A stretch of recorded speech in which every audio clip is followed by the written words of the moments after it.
ஜெபித்து ஆரம்பிப்போம். பரலோக பிதாவே, உம்மை துதிக்கிறோம், உம்மை ஸ்தோத்தரிக்கிறோம். இந்த மாலை வேளையிலே எங்களை ஒன்று கூட்டி சேர்த்து ஜெபம் என்கிற இந்த பெரிய ஸ்லாக்கியத்தை எங்களுக்கு தந்திருக்கிறபடியால் உமக்கு ஸ்தோத்திரம். கேளுங்கள் தரப்படும் என்று சொன்னீரே. உம்மிடத்தில் வந்து தேவாதி தேவன் ராஜாதி ராஜானத்தில் கேட்டு பெற்றுக்கொள்ள எப்பேற்பட்ட ஒரு வாய்ப்பை எங்களுக்கு கொடுத்திருக்கிறீர், இந்த பாக்கியத்தை கொடுத்திருக்கிறீர். இதை எண்ணி பார்க்கிறோம்.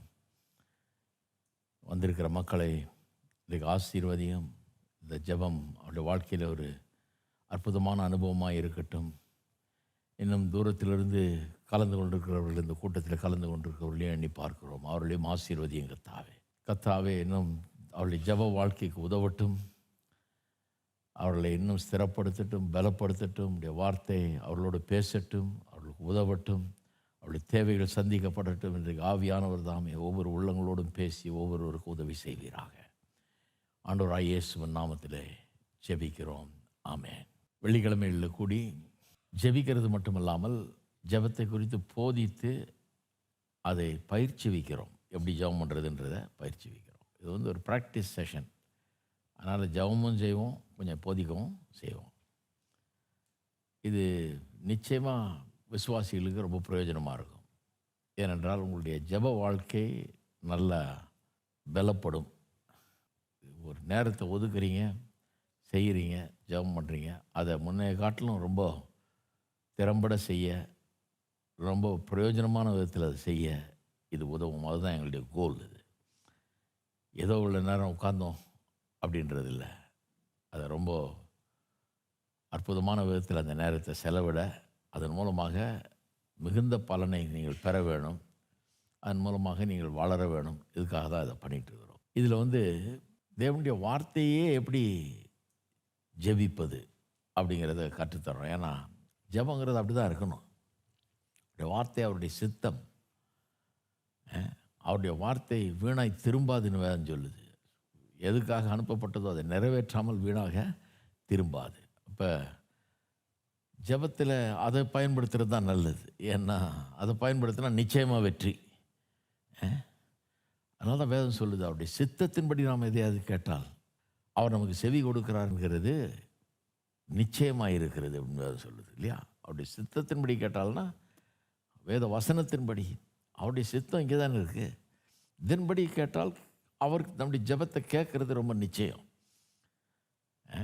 அப்போ அதனால தான் இந்த ஜெபம் ரொம்ப அற்புதமான ஒரு முறை. ஏனென்றால் அவருடைய அந்த மைண்டோட, அவருடைய சிந்தனை, அவருடைய இதோட நம்ம ஜெபம் பண்ண முடியுது. இது அப்படிப்பட்ட ஒரு அனுபவமாக இருக்க வேண்டும் என்று நான் விரும்புகிறேன். சரி, இதில் இன்றைக்கு 57வது சங்கீதத்தை தொடர்ந்து பார்க்க போகிறோம். ஒவ்வொரு சங்கீதமாக பார்த்துக்கிட்டு வரோம். 57 பாதி பார்த்தோம் போன தடவை, மீதியை இன்றைக்கு பார்க்க போகிறோம். 57வது சங்கீதம். இதில் முதல் போர்ஷனை நம்ம போன தடவை பார்த்தோம். முதல் போர்ஷன் எதுனா 1லிருந்து 4 வரை. நான் மறுபடியும் வாசிக்கிறேன் பாருங்கள். எனக்கு இறங்கும் தேவனே, எனக்கு இறங்கும், உம்மை என் ஆத்துமா அண்டிக் கொள்ளுகிறது. விக்கினங்கள் கடந்து போகும் மட்டும் உமது செட்டட்டையில் நிழலில் வந்து அடைவேன். எனக்காக யாவையும் செய்து முடிக்கப் போகிற தேவனாகிய உன்னதமான தேவனை நோக்கி கூப்பிடுவேன். என்னை விழுங்க பார்க்கிறவன் என்னை நிந்திக்கையில் அவர் பரலோகத்திலிருந்து ஒத்தாசை அனுப்பி என்னை ரட்சிப்பார். தேவன் தமது கிருபையும் தமது சத்தியத்தை அனுப்புவார். என் ஆத்துமா சிங்கங்களின் நடுவில் இருக்கிறது. தீயை இறைக்கிற மனுஷபுத்திரருக்குள்ளே கிடக்கிறேன். அவர்கள் பற்கள் ஈட்டியும் அம்புகளும் அவர்கள் நாவு கருக்கான பட்டயமாய் இருக்கிறது. இது ஃபஸ்ட் பார்ட்னு சொல்லலாம். கான்டெக்ஸ்ட் ஞாபகம் வச்சுங்க. சவுல் வந்து தாவீதை கொல்லணும்னு தீர்மானிக்கிறான். சவுலுடைய மகன் அது தாவீதுக்கு தெரியப்படுத்துகிறான். உடனே ஓடிப்போன்னு சொல்கிறான். அவன் ஓடுறான். அவசரத்தில் ஓடினதுனால சாப்பாடு இல்லை, பட்டயமும் இல்லை. நடுவழியில் அங்கே ஒரு ஆசாரியன்ட்டு நின்று, ஒரு ஊரில் போய், ஒரு ஆசாரியர்கள் இருக்கிற ஊர், அதில் போய் அந்த பிரதான ஆசாரியன்ட்டு நின்று கோலியாத்தை அவன் கொண்டப்போ உருவின பட்டயம் அங்கே வச்சுருக்கிறாங்க. அதை எடுத்துக்கிட்டு சமூகத்தப்பம், அங்கே ஆசிரிப்பு கூடாரத்தில் பயன்படுத்துகிற அந்த சமூகத்தப்பத்தை எடுத்துக்கிட்டு சாப்பிட்றதுக்கு தனியாக ஓடுறான். ஓடி போய் காத் என்கிற பட்டணத்துக்கு போகிறான். அது பெலிஸ்தியரோட பட்டணம். அந்த ஊர் தான் கோலியாத்துடைய ஊர். அங்கே இவன் வெறுக்கப்படுகிறவன். எப்படா மாட்டுவான்னு காத்துட்ருக்காங்க. மாட்டிக்கிட்டான். போய் மாட்டிக்கிட்டு அங்கே பைத்தியக்காரன் மாதிரி நடித்து அது இது பண்ணி அங்கேருந்து தப்பி, என்ன நிலை பாருங்க அவனுக்கு. அங்கேருந்து தப்பி ஒரு குகைக்குள்ளே போய், அதுல்லாமன்கிற ஒரு இடத்துல ஒரு குகைக்குள்ளே போய், ஒரு பெரிய குகைக்குள்ளே தஞ்சம் போகிறான். சவுலுக்கு மறைந்து ஒளிந்து கொண்டிருக்கிறான். அங்கே தான் வந்து அவனுடைய நண்பர்கள், சொந்தக்காரர்கள்லாம் வந்து தகப்பன் வீட்டாரெல்லாம் வந்து சேர்ந்துக்கிறாங்க. ஒரு 400 பேர் வந்து இவனுக்கு சின்ன ஆர்மி மாதிரி அங்கே உருவாகுது இவன் கூட இருக்கிறது. ஆனால் அது வந்து கொஞ்சம் நாள் பொறுத்து தான் நடக்குது. முதல் சில காலம் அவன் அங்கே தனியாக தான் ஒழிஞ்சிட்ருக்கிறான். அந்த பீரியடில் எழுதப்பட்ட சங்கீதம் இது என்று சொல்லுகிறார்கள். ஏன்னா முன்னால் அந்த ப்ராக்கெட்டில் சொல்லிடுறதுல 57 சங்கீதம்னு போட்டது, கீழே ப்ராக்கெட்டில் அது போட்டிருக்கு. தாவீது சவுலுக்கு தப்பியோடி கெபியில் ஒதுங்குகையில் தனக்கு நஷ்டம் நேரிடாதபடி அல்தஷ்கேத் என்னும் வாத்தியத்தில் வாசிக்க தாவீது பாடி ராகவ தலைவனுக்கு ஒப்பித்த மிக்தாம் என்னும் சங்கீதம். எந்த சூழ்நிலையில் சவுலுக்கு தப்பி ஓடி கெபியில் ஒதுங்குகையில், அதான் சூழ்நிலை. அப்போ தனியாக ஒதுங்கி இருக்கிறான். இன்னும் வந்து ஆட்கள் வந்து சேர்ந்த மாதிரி தெரியல. அப்படிப்பட்ட ஒரு சூழ்நிலை எப்படி இருக்குன்னு நினைக்கிறீங்க? சவுலும் ஒரு இராணுவமே அவனை தேடிட்டு இருக்கு. தனி ஆளுவன் ஒழிஞ்சிட்டு இருக்கிறான். கொல்லணும்னு தீர்மானிக்கிறாங்க. இப்போ தான் பெரிய டேஞ்சர்லேருந்து தப்பிச்சு வந்தான். காத்து பட்டணத்தில் அங்கேயே இவனை தீர்த்திருப்பாங்க. தப்பிச்சு வந்தான். ஒரு பெரிய இக்கட்டின் மத்தியிலே அவன் ஒளிஞ்சு கொண்டிருக்கிறான். அதுதான் இது. அந்த நேரத்தில் கர்த்தரை நோக்கி கூப்பிடுறான் பாருங்க. எனக்கு இறங்கும் தேவனே, எனக்கு இறங்கும். என் ஆத்துமா உம்மை அண்டிக் கொள்ளுகிறது. விக்கிரகங்கள் கடந்து போக மட்டும் ஒரு சட்டையின் நிழலில் வந்து அடைவேன். அந்த சட்டையின் கீழ்ன்ற வார்த்தையை பார்த்தோம் நம்ம. தேவனுடைய சட்டையின் கீழே வந்து என்னுடைய பிரச்சனைலாம் தீர்ற வரைக்கும் அங்கே வந்து நான் அடைவேன்றான். ஒரு குகையில் ஒரு ஒளிஞ்சிருக்கான், பெரிய ராக். அந்த குகையில், பெரிய குகையில் ஒளிஞ்சிட்ருக்கிறான். அதை அவன் பெரிய தஞ்சமாக நினைக்கல. இந்த குகை என்னை காப்பாற்றும், இந்த இருட்டை என்னை காப்பாற்றும், இந்த பொந்து என்னை காப்பாற்றும் அப்படின்னு நினைக்கல. இவ்வளோ பெரிய மலை மாதிரி மேலே குகை இருக்குது, இதை யாரும் தாண்டி வர முடியாது அப்படின்னு நினைக்கல. அங்கேயும் வந்து பிடிச்சி ஈஸியாக கொல்லலாம் இவனை கண்டுபிடிச்சிட்டாங்கன்னா. அந்த குகையெல்லாம் அவனுக்கு பாதுகாப்பு, அந்த கண்மலையெல்லாம் அவனுக்கு பாதுகாப்பு, தேவன் தான் அவனுக்கு பாதுகாப்பு. அவருடைய சட்டையின் கீழே இருக்கிறான்னு நம்புகிறான். அப்போ அவருடைய சட்டையை பற்றி வேதம் சொல்லுகிறதெல்லாம் போன வாரம் காமிச்சேன். நாமும் கூட சில நேரத்தில் பல்வேறு இன்னல்களில், இக்கட்டான நேரத்தில் நாம் தனியாக அதில் கண்டு அவதிப்படும் போது இந்த வார்த்தைகள் நமக்கு ஞாபகம் வரணும் பாருங்கள். கர்த்தாவே, உமது சட்டையின் கீழே நான் அடைக்கலம் போகிறேன். விக்கினங்கள் கடந்து போகும் வரைக்கும் உடைய சட்டையின் கீழே என்னை வச்சு மறைத்து கொள்ளும். நான் அடிக்கடி அந்த வார்த்தையை ஜபத்தில் பயன்படுத்துகிறேன் பாருங்க. அப்படியே யூஸ் ஆகிடுச்சு, வந்துடுச்சு. சட்டையின் கீழே வைத்து காத்துக்கொள்ளும். பிரயாணம் பண்ணும்போதெல்லாம் சொல்கிறோம், அப்படி சட்டையின் கீழே வச்சு காத்து. இதெல்லாம் ஜபத்தில் கொண்டு வந்துடணும் பாருங்கள். வார்த்தை, நல்ல வார்த்தைகளை பைபிள்லேருந்து கொண்டாடணும். சும்மா நம்ம ஜபத்தை வெறும் நம்ம வார்த்தைகள் இல்லை, இங்கேருந்து கொண்டாந்து நம்முடைய சட்டையின் கீழே நான் அடைக்கலம் புகுந்துக்கிறேன், அங்கே தஞ்சம் போகிறேன். உமது சட்டைகள் எனக்கு பாதுகாப்பாக இருக்கிறபடி ஆளுமுக்கு ஸ்தோத்திரம். அப்படி ஜெபம் பண்ணுறோம். ஏன்னா இந்த சட்டைகளின் கீழுங்கிற பற்றி ஒரு வெளிப்பாடு நமக்கு உண்டாகுது. கர்த்தருடைய சட்டை அதுதான் நமக்கு அடைக்கலமாக இருக்கிறது இல்லையா? அதுக்கப்புறம் தேவனாகிய உன்னதமான தேவனை நோக்கி கூப்பிடுவேன். எனக்காக யாவையும் செய்து முடிக்க போகிற தேவனாகிய உன்னதமான தேவனை நோக்கி கூப்பிடு. இதெல்லாம் போன வாரம் பார்த்தோம். ஆனால் இதில் ஒரு காரியம் சேர்க்க விரும்புகிறேன். இதில் தேவனாகிய உன்னதமான தேவனை அப்படின்னு சொல்லியிருக்கு இல்லையா? அது எங்கேருந்து அந்த மாதிரி தேவனை பற்றி சொல்கிறதுக்கு அவனுக்கு கற்றுக்கிட்டான்? நான் காமிச்சேன் உங்களுக்கு. ஆதியாகமம் 14ஆம் அதிகாரத்தில் ஆபிரகாம், லோத்து அங்கே சோதோமில் வாழ்ந்துக்கிட்டு இருந்தான். இவனை விட்டு பிரிஞ்சு போய் அங்கே ஒரு 4 ராஜாக்கள் வந்து எல்லாத்தையும் அடித்து பிடுங்கி எல்லாரையும் சிறையிருப்பில் கொண்டு போயிட்டாங்க. அந்த தேசத்தாரையே, சோதோமில் வாழ்ந்தவங்க எல்லாரையுமே கொண்டு போயிட்டாங்க அடிமைகளாக. சொத்தெல்லாம் போச்சு, வெள்ளி பொண்ணெல்லாம் போச்சு, அதில் லோத்துக்கு நிறையா இருந்திருக்குது, எல்லாம் போச்சு. அந்த நியூஸை கேள்விப்பட்டு போய் அவரை காப்பாற்றி கொண்டு வரத்துக்கு போகிறான். தன்னுடைய லோத்து போனதுனால போகிறவன் ஒரு 318 வீட்டு வேலையாட்டில் கொண்டு போயிட்டு யுத்தம் பண்ணி 4 ராஜாக்கள் அவருடைய சேனைகளுக்கு எதிராக யுத்தம் பண்ணி ஜெயித்து. அதுவே பெரிய காரியம். கடவுள் தான் ஜெயத்தை கொடுத்துருக்கணும், இல்லைன்னா மனுஷன் செய்ய முடியாது. அதை வீட்டு வேலைக்காரங்களை வச்சா சண்டைக்கு போவாங்க யுத்தத்துக்கு. போய் ஜெயித்து வர்றான். ஜெயித்து வரும்போது அங்கே ஒரு காட்சி நடக்கிறது. 19ஆம் வசனத்தில் பார்க்குறோம். மெல்கிசேதேக்குன்னு ஒரு ராஜா வந்து அவரை சந்திக்கிறான். யாரை? ஆபிரகாமை. ஆபிரகாம் வந்து அந்த போய் அந்த 4 ராஜாக்களையும் ஜெயித்து இவங்க கொள்ளையடித்து கொண்டு போன அவ்வளோ வெள்ளியும் பொண்ணையும் பிடுங்கிட்டு வந்துட்டான். ஆட்களையும் மீட்டுக்கிட்டு வந்துட்டான். வீட்டுக்கு வந்து வெள்ளியும் பொண்ணும் குவிந்து கிடக்கிறது அவனுக்கு முன்னால். அப்போ மெல்கிசேதேக்குங்கிற ஒரு தேவ மனுஷன், சாலேமின் ராஜா என்று அழைக்கப்படுகிற ஒரு ஆள், அங்கே வந்து என்ன சொல்கிறார் பாருங்கள். 19ஆம் வசனத்தில், அவனை ஆசீர்வதித்து வானத்தையும் பூமியும் உடையவராகிய உன்னதமான தேவனுடைய ஆசீர்வாதம் ஆபிரகாமுக்கு உண்டாவதாக. எத்தனை தடவை உன்னதமான தேவன் உன்னதமான தேவன் சொல்கிறார் பாருங்க. அடுத்த வசனம், உன் சத்துருக்களை உன் கையில் ஒப்பு கொடுத்த உன்னதமான தேவனுக்கு ஸ்தோத்திரம் என்று சொன்னான். அங்கே தான் நான் நினைக்கிறேன் ஆபிரகாம் அந்த வார்த்தையை பிடிச்சான்னு நினைக்கிறேன். அதனால தான் சொல்கிறான், தேவனாகிய உன்னதமான தேவன். தேவனாகியன்னு சொல்லிட்டு அதோட விட்டுருக்கலாமே, தேவனாகிய உன்னதமான தேவன். ஏன்னா அவனுடைய தியானத்தில் அந்த உன்னதமான தேவன் என்கிறது அங்கே இருந்திருக்குது. முதல் 5 புஸ்தகங்கள் அன்றைக்கு அவைலபிள் அவனுக்கு படிக்கிறதுக்கு, தாவீதுக்கு. தேவனாகிய உன்னதமான தேவன் எப்படி சொல்ல கற்றுக்கிட்டான்? வெறும் தேவன் இல்லை அவர். நான் வாசித்திருக்கேன் அவரை பற்றி. ஆபிரகாமுக்கு என்ன பண்ணார்னு வாசித்திருக்கிறேன். அவனுடைய சத்துருக்களை அவன் கையில் ஒப்பு கொடுத்த தேவன் அவர். உன்னதமான தேவன் அவர். அந்த சத்துருக்களை எப்படி ஒப்பு கொடுத்தார் ஆபிரகாம்கிட்ட? 318 பேரை வீட்டு வேலைக்காரங்களை வச்சு 4 ராஜாக்களையும் சேனைகளையும் எப்படி அவன் வென்றான்றத. இவன் பெரிய யுத்த வீரன் பாருங்க. இவன்கிட்ட எவனும் நின்னது கிடையாது, எவனும் ஜெயிக்க முடியாது. அந்த மாதிரி ஒரு வீரன். முதிர் வயது வரைக்கும் வாழ்ந்தான், யாரும் கொல்ல முடியல இவனை. பல ஜெயங்கள் இவனுக்கு, பல யுத்தங்களில் வெற்றி பெற்றிருக்கிறான் இவன். நான் நினைக்கிறேன் ரொம்ப அதை மெடிடேட் பண்ணியிருப்பான்னு நினைக்கிறேன். யுத்தத்தில் ஜெயத்தை தருகிறவர் கர்த்தர், சத்துருக்களை கையில் ஒப்பு கொடுக்கிறவர் கர்த்தர். என்னை ராஜாவாக ஏற்படுத்தி இருக்கிறார், என்னை யாரும் ஜெயிக்க முடியாது, என் சத்துருக்களை கர்த்தர் என் கையில் ஒப்பு கொடுப்பாருங்கிறது ஆழமாய் அவனுடைய மனதில் பதிந்து விட்டது. அந்த உன்னதமான தேவன், அவன் உன்னதமான தேவன் பேரை சொன்ன உடனே அவனுக்கு அதுதான் ஞாபகம் வரும்னு நினைக்கிறேன். அவர் யார்? ஆபிரகாமுக்கு 4 ராஜாக்களை ஜெயிக்க ஆற்றலை தந்தார் பாருங்க. சத்துருக்களெல்லாம் கொண்டு வந்து அவன் கையில் ஒப்பு கொடுத்தாரு பாருங்க. அப்படிப்பட்ட தேவன் எனக்கும் அதை செய்வார். அந்த ஆபிரகாமினுடைய உன்னதமான தேவன் தான் என்னுடைய தேவன். அதனால தான் சொல்கிறான் தேவனாகிய உன்னதமான தேவன். அது கவனிக்கணும். வெறும் தேவனாகியன்னு சொல்லிட்டு போயிட்டே இருக்கலாமே, தேவன் சொல்லிட்டு போயிருக்கலாம். தேவனாகிய உன்னதமான தேவன், குறிப்பாக அதை குறிப்பிடுறான். சத்துருக்களை கையில் கொடுக்குற தேவன், நமக்கு விரோதமாய் நிற்கிற எல்லாத்தையும், நம்முடைய சூழ்நிலைகளெல்லாம் நம்மையே வச்சு காலால் மிதிக்க செய்கிற தேவன்.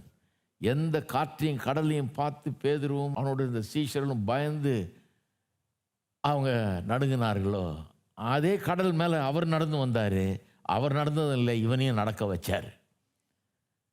நீயும் நடக்கலாங்கிறத காமிச்சார் அவனுக்கு. அவர் தான் நம்முடைய தேவன், தேவனாகிய உன்னதமான தேவன் அவர். ஆமென். எல்லாரும் கரங்களை உயர்த்தி இந்த உன்னதமான தேவனை ஸ்தோத்திரிப்போம். ஸ்தோத்திரங்க தாவே. ஓ, நீர் உன்னதமான தேவன் என்கிறத இன்றைக்கு நாங்கள் அறிந்து கொள்ள எங்களுக்கு கிருபை செய்து எங்களுடைய தியானத்தில், எங்களுடைய உள்ளங்களில் இது ஒரு பெரிய வெளிப்பாடாய் உண்டாகட்டுங்க தாவே. இது ஒரு பெரிய வெளிப்பாடாக எங்களுக்கு வரட்டுங்க தாவே. எங்கள் மக்களுக்கு, இந்த சபையின் மக்களுக்கு, எங்கள் தேவன் உன்னதமான தேவன். எங்கள் தேவன் சாதாரண தேவன் இல்லை, ஒரு உன்னதமான தேவன், அற்புதமான தேவன். சத்துருக்களை கையில் ஒப்பு கொடுக்கிறவர், நாங்கள் பயப்படுகிற சூழ்நிலைகளை காலால் மிதிக்க பண்ணுகிறவர், எங்கள் சத்துருக்களை எங்கள் கையில் ஒப்பு கொடுக்கிறவர். எவ்வளவு பெரிய சத்துருவாக இருந்தாலும் கொஞ்சத்தை வைத்து பெரிய வெற்றியை தருகிறவர் நீர். அப்பேற்பட்ட ஆபிரகாமின் தேவனாகிய உன்னதமான தேவனே துதிக்கிறோம். அந்த ஆபிரகாமின் தேவன் என்னுடைய தேவனா இன்றைக்கு இருக்கிறபடி ஆளுமுக்கு ஸ்தோத்திரம். அந்த ஆபிரகாமின் ஆசீர்வாதம் எனக்கும் இருக்கிறபடி ஆளுமுக்கு ஸ்தோத்திரம். ஓ, முக்கு ஸ்தோத்திரம். சத்துருக்களை ஒன்றுமில்லாமல் பண்ணுகிறவர், எங்களுக்கு எதிராக வருகிற சூழ்நிலைகளை ஜெயிக்க கிருபை தருகிறவர், வெற்றி பெற கிருபை தருகிறவர். உம்மை துதிக்கிறோம், துதிக்கிறோம், உம்மை ஸ்தோத்திரிக்கிறோம் கர்த்தாவே. ஸ்தோத்திரம் கர்த்தாவே, ஸ்தோத்திரம். இந்த ஆபிரகாமின் ஆசீர்வாதத்தை பற்றி நிறைய பேசியிருக்கோம் இல்லையா? இது ஆபிரகாம் ஆசீர்வாதத்தில் ஒன்று. அது வெறும் ஆபிரகாமுக்கு இல்லைங்க, நமக்கும் கூட.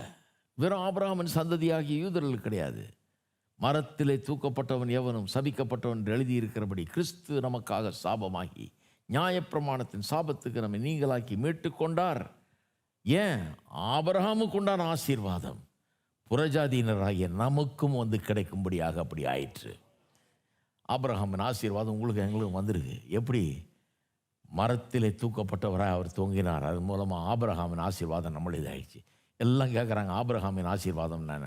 சிலர் நான் அந்த ஆபிரகாமின் ஆசீர்வாதத்தை ரொம்ப அதிகமாக பேசுனதுனால என்னை பழித்து பேசுகிற ஆளுகளும் இருக்கிறாங்க. சும்மா ஆபிரகாமின் ஆசீர்வாதம், ஆபிரகாமின் விளங்கவே மாட்டேங்குது பாருங்கள். ஆபிரகாமின் ஆசீர்வாதம்னா இது ஒன்றுங்க, நிறைய ஆசீர்வாதம் ஆபிரகாம்.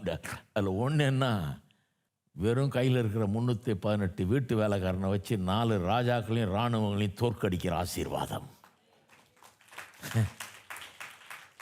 கொஞ்சத்தை வச்சு பெரிய வெற்றி எடுக்கக்கூடிய ஆசீர்வாதம். நான் நம்புகிறேன் அந்த ஆசீர்வாதம் எனக்கும் உங்களுக்கும் கர்த்தர் தந்திருக்கிறார். பெரிய பிரச்சனைகளை மேற்கொள்ளுகிற ஆசீர்வாதம். இதை கற்றுக்கலன்னா வாழ்க்கையில் எப்படி வெற்றி பெறுறது? வாழ்க்கையில் வெற்றியோடு வாழணும்னு விரும்புகிறோம். நம்ம இதை கற்றுக்கொள்ள வேண்டும். ஆபிரகாமின் ஆசீர்வாதம் கிறிஸ்து இயேசுவினால் கல்வாரி சிலுவையின் மூலமாக எனக்கும் உண்டாயிருக்கிறது. ஆபிரகாமை ஜெயிக்க பண்ணவர் என்னையும் ஜெயிக்க பண்ணுவார். ஆமென்.